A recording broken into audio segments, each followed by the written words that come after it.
कि नीतीश कुमार पूरा रणनीति रचले बाड़े और राष्ट्रीय जनता दल के और तेजस्वी यादव के डैमेज करे खातिर ये पूरा खेल रचले बाड़े और एक खेल से वो तेजस्वी यादव पर दबाव बनावल चाहत। ये सब के बाद उपचुनाव के घोषणा होते तेजस्वी यादव के और लालू प्रसाद के पार्टी के दावा रहे कि यह चुनाव में कहीं ना कहीं पूरी तरह से नीतीश कुमार के मात दे दिया, शिकस्त दे दिया।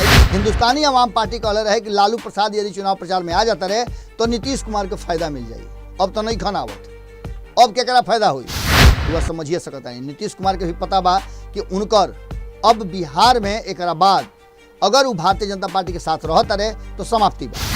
संजय यादव के पहले ही तेजस्वी यादव अपना खेमा में मिला ले निर्दलीय नामांकन भर ले रहा।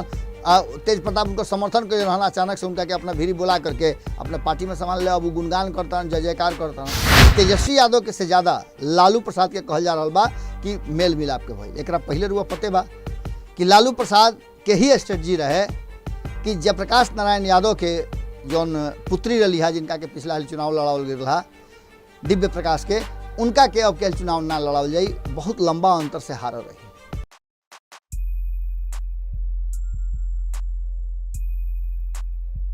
गोड़ातनी हेरा से अभिनंदन बरवलो के अपना कार्यक्रम जौना के नाम हो खूटा ठोक के।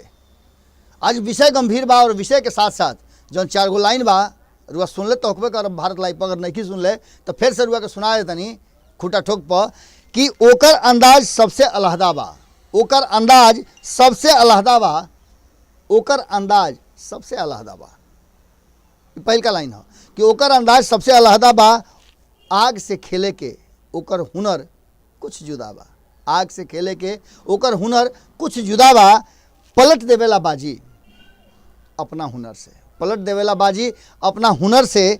ओकरा अंदाज पर लोग ना जाने काहे फिदा बा। गोड़ लागत नहीं हेरा से अभिनंदन बा वालों के एक खाली फिर से खूटा ठोक पर वालों के प्यार दुलार के खातिर खाली फिर से वालों के बहुत बहुत धन्यवाद देता नहीं। हालांकि शब्द कम पड़ जाता है वालों के पूरे विषय पर जितना रुआ लोग दुलार देनी, जितना प्यार देनी, जितना स्नेह देनी, ओकरा के समेटे खातिर हम लगातार प्रयासरत बानी और कोशिश करता नहीं कि रुआ लोग के प्यार स्नेह के हम जो रिटर्न बा ओकरा के विशेष जानकारी के साथ साथ भितरिया खबर निकाल कर रुआ लोग तक पहुँचाई। खूटा ठोक पर रुआ लोग से निहोरा भी कैले रही कि रुआ लोग आई, अलग भाषा के अलग बोली के रुआ बानी तो रुआ निश्चित रूप से आई। खूटा ठोक राउर चैनल है, रउए खातिर बनल बा और अपना भाषा में बोली बतियाई, गाई बजाई, खेली कूदी जौन करे के बा करी, लेकिन सभ्यता संस्कृति के साथ। तो चलिए सब आज के विषय बा, विषय तो रुआ जानिए गई बानी लेकिन फिर से कहली बता देता नहीं कि आज के विषय बा कि बन गई नया समीकरण, बन गई नया समीकरण कह दिले लालू ममिला गरम। कैसे कह दिले जबकि ये बात चर्चा में आ रहा बा कि लालू के आवे के रहा 20 तारीख के, लेकिन स्वास्थ्य कारण के देखते हुए डॉक्टर उनका के इजाज़त ना दिले है और वो चुनाव प्रचार में नहीं खनावत। ये बात हम नहीं कहत, ये बात उनकर विरोधी लोग कहता लोग जो उनकी खबर के माध्यम से लोग पहुंच गई हुई। और भारत लाइव भी बात बतौले रहे कि लालू प्रसाद के आवे के रहे लेकिन लालू प्रसाद के ना आवे के बहुत सारा कारण हो गई बा। पहला कारण तो उनका स्वास्थ्य बा, दूसर का कारण बा कि आपस में जो उनका परिवार के बीच में असमंजस के स्थिति हो गई बा लालू प्रसाद खातिर कि एने जाई कि ओने जाई, ए बेटा के साथ दी कि वो बेटा के साथ दी। इस चक्कर में लालू प्रसाद ना आई हैं उहे ज़्यादा बेहतर बा। और तेजस्वी यादव के मनसा भी बा कि लालू प्रसाद के आवे आवे के कह के लोग के अपना पक्ष में कैले रही और एक बाद लालू के तबीयत का जौन स्थिति बा ओकरा का हवाला दे करके लालू ना आई हैं तो उनकर गोटी जौन बा उ लाल हुई। तारापुर में काका भाई रुआ सब जानता नहीं। और ये खेल कहल जा रहा बा कि लालू प्रसाद बैठल बैठल दिल्ली से सब रच रहा बा। हालांकि हमहू बगले में बानी लेकिन जौन वजह से खबर छट छट के आ रहा बा वो यह आ रहा बा कि एक एक मिनट के स्ट्रेटजी जौन बा वो लालू प्रसाद तेजस्वी यादव को बता रहा बा और उनका ना अइला से ज़्यादा फायदा तेजस्वी यादव के हुई, इहो बात लोग कह रहा बा। आरजेडी के समर्थक और आरजेडी के लोग सीधे तौर पर दावा कर रहा बा कि नीतीश कुमार कहीं फ्रेम में नहीं खन, जबकि 2020 के चुनाव में दोनों सीट उनके जी में रहे। लेकिन इतना का बदलाव हो गई जना के लेकर के आरजेडी का दावा बा कि दोनों सीट पर वो जीत रहा बाड़े। एक पीछे कई गो तर्क भी बा। तर्क दिहल जा रहा बा कि तेजस्वी यादव खुद पूरा मामला के अपना हाथ में स्टेयरिंग लेकर के और अपने से गाड़ी के जेने जाए के उन्हें मोड़ रहा बा। 20-20 गो 25-25 गो गाँव के रोज दौरा कर रहा बा। ए बीच में जे उनका बुझाता कि हई काम कैला से नीतीश कुमार पर ज़्यादा प्रेशर पड़ी तो प्रेशर के भी कमी निखन करत। जैसे रुआ देखबे कहीं कि तारापुर जौन क्षेत्र बा ओया के जौन जिलाध्यक्ष रहन वो जिलाध्यक्ष के अपना तरफ मिला ले, उ प्रभारी भी रहन चुनाव के, उनका के अपना पार्टी में शामिल करके नीतीश कुमार के पहले ही बड़का झटका दे दिले। और ये स्ट्रेटजी तेजस्वी यादव के से ज़्यादा लालू प्रसाद के कहल जा रहा बा कि मेल मिलाप के भइल। एक पहले रुआ पते बा कि लालू प्रसाद के ही स्ट्रेटजी रहे कि जयप्रकाश नारायण यादव के जौन पुत्री रही है, जिनका के पिछला हाल चुनाव लड़ावल गया रहा दिव्य प्रकाश के, उनका के अब के चुनाव ना लड़ावल जाई, बहुत लंबा अंतर से हार रही। सब कुछ बदल गई, समीकरण बदल गई। और वालों के इहो बात बतैले रही कि जाके निर्णायक वोटर जौन बाड़े उ कोना समाज से बाड़े, कुशवाहा समाज से बाड़े और सावजी समाज से बाड़े, यानी व्यवसायी समाज से बाड़े। ये चलते उम्मीदवार भी उसने चुन के दे दिहल बा। लड़ाई टक्कर के बा जदयू के दावा हो रहा बा और दावा भारतीय जनता पार्टी भी कर रहा बा, लेकिन भारतीय जनता पार्टी के दावा और जदयू के दावा में अंतर बा। नीतीश कुमार ये पूरे विषय पर अभी चुप बा। अंतिम समय में नीतीश कुमार 30 तारीख से पहले फैसला ली है कि उनका का करे के बा। हालांकि चुनाव प्रचार में जेबे करी है, इनमें कोनो दूराय नहीं है, लेकिन इस सब बात के साथ जौन लालू प्रसाद के स्ट्रेटजी बा, नया समीकरण बा, ओकर सुगबुगाहट शुरू हो गई बा। आंकड़ा के हिसाब से देखी तो 243 सीट वाला बिहार विधानसभा में 122 के मैजिक आंकड़ा बा, जौन की नीतीश कुमार लगे पूरा बहुमत के साथ 125-26 पर आके टिकल बा। 43 सीट जीत के आई रहन 2020 के चुनाव में, 74 गो जीत करके भारतीय जनता पार्टी आई रहे, 4 गो उनकर सहयोगी जीत के आई रहन वीआईपी और 4 गो उनकर सहयोगी जीत के आई रहन हिंदुस्तानी अवाम पार्टी। एक बाद वह पते बा कि 3 गो लोग के अपना तरफ मिला ले। पहले तो मिलौले जौन एगो निर्दलीय विधायक रहन सुमित सिंह के, ओकरा बाद जमा खां अले बीएसपी से, आ तीसरका नंबर लागल एलजेपी के जौन एकमात्र विधायक रहन राजकुमार सिंह उनकर। ये सारा बात के लेकर के नीतीश कुमार आपन जौन ओने के कमी रहे इन्हें पूरा करते हैं। इस बीच में 2 गो उनकर विधायक के इंतकाल हो गई, जौन से उनकर संख्या जौन बात 43 से 41 पर आ गई।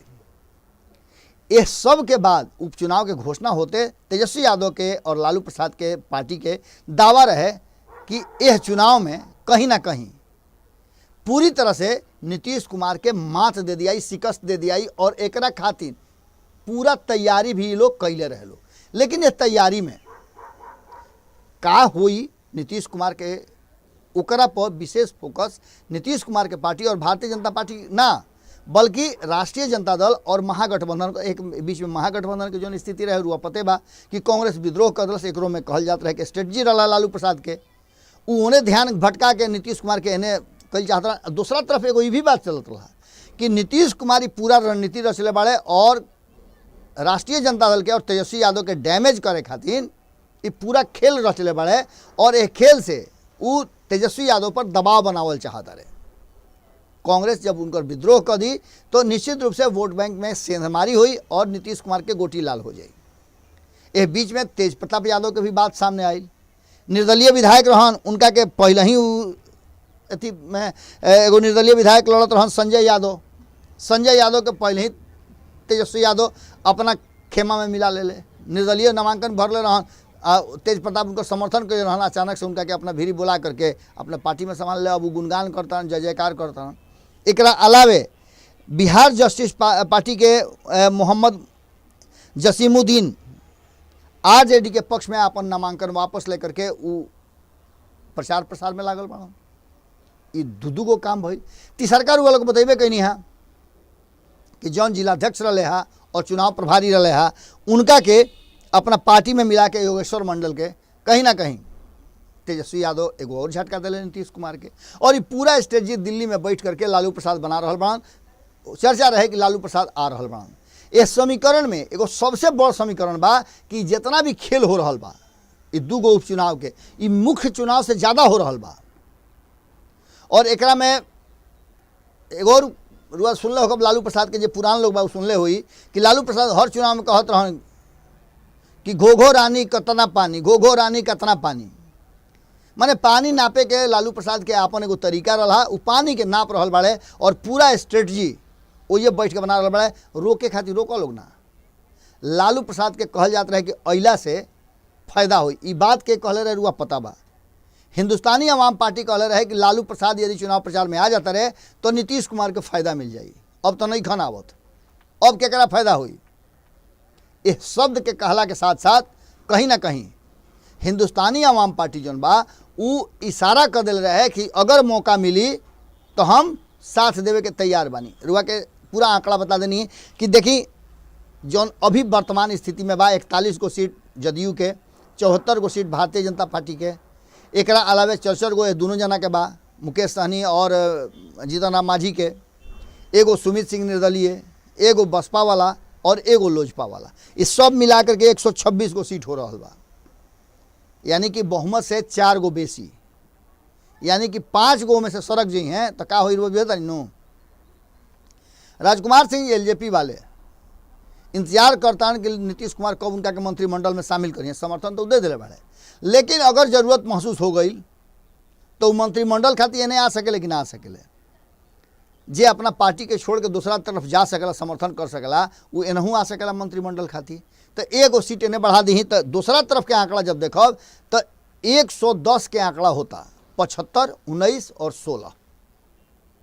एक अलावे 5 गो सीट पहले ही से तैयार बा कि अगर तेजस्वी यादव सत्ता में आवत रहे तो उनका के समर्थन देवे खातिर, चूँकि भारतीय जनता पार्टी होने बा ऐसे उन्हें ना जाइए। तो AIMIM भी सत्ता में शामिल होके खातिर, चूँकि पहला बार ओकरा मौका मिली तो वो अवसर ना छोड़ सकेला। तो नीतीश कुमार के जो घाटा होखे वाला बा, यानी कि AIMIM महागठबंधन के सपोर्ट कर दी।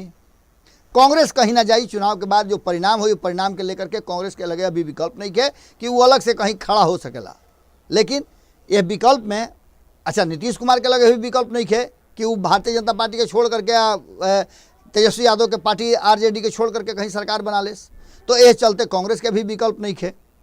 तो 110 + 5 115 सीट हो जाता। अब बचता 7 गो सीट। तो 7 सीट में अगर 2 सीट जीत के आ जाता है तो क्या हुई, तब बात जाए 5 गो सीट, और 5 गो सीट बात जाई तो जीतन राम मांझी का कहते रहे, मुकेश सहनी केकरा से खिसी आइल बड़े, इरवा बुझा रहल बा। ऐसा स्थिति में एगो समीकरण लालू प्रसाद पूरा अंगुरी पर रख रख के आ रोज सांझ सवेरे दोपहरिया रात जोड़ घटाव कर रहा बड़े। यह जोड़ घटाव में बाकी जो 5 गो सीट बा कहाँ से पूरा हुई, रउआ एक अंदाजा लगा सकता नहीं। और ऐसा जरूरत महसूस हुई तो जो चुनाव आवे वाला 5 गो राज्य के ओकरा के लेकर के कांग्रेस के स्ट्रेटजी रुआ समझिए सकता नहीं। नीतीश कुमार के भी पता बा कि उनकर अब बिहार में एक बाद अगर वो भारतीय जनता पार्टी के साथ रहता रहे तो समाप्ति बा, कारण कि धीरे धीरे उनका के समाप्त करे के काम भारतीय जनता पार्टी कर दिले बा। केंद्र से कोई सहयोग नहीं के मिलत। यह बात के रोना रोवत रहन, चाहे वो बिहार के विशेष राज्य के दर्जा होके, चाहे जातीय जनगणना होके, और ना तो उनका पर दबाव बना रहा बा कि हमार जो स्ट्रेटजी बा जनसंख्या नियंत्रण वाला ओकरा पर तू आवो।